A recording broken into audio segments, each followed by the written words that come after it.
Notia tabe khopola kunyo kalu Bamanu to rota to me khole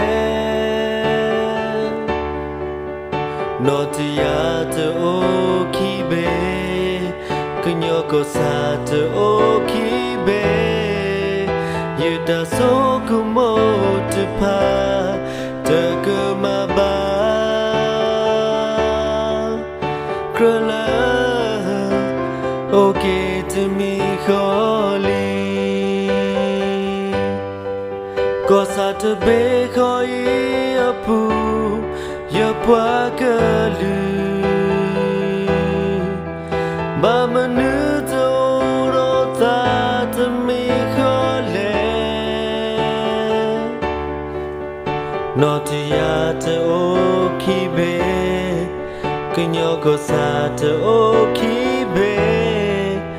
Tati laguma te pa Bakrabwaki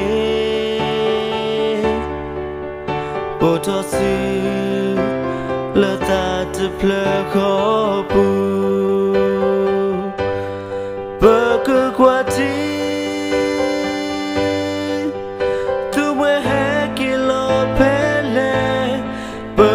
Kwati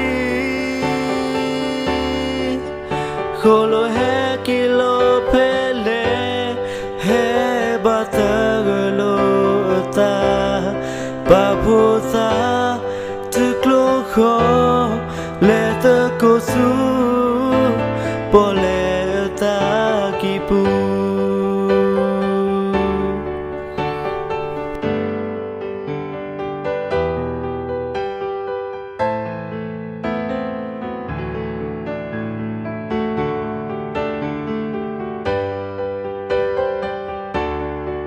Kosa to be koi apu Yapwa kalu Bamanu to rota to me khole Notia te okibe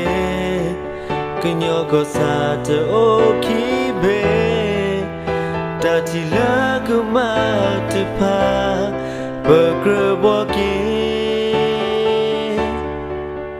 Potosu Lata te plekopu Bakrabwati Tuwe hai kilo pele Bakrabwati Kholo hai kilo pele Hai batagalo ta bapusa tuklo kho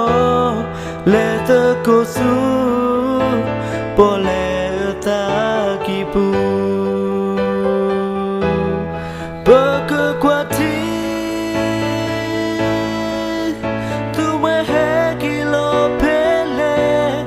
Bakwati Kholo hai kilo pele hai batagalo sa bapusa tuklo kho let ko su pole sa kibu let ko su pole sa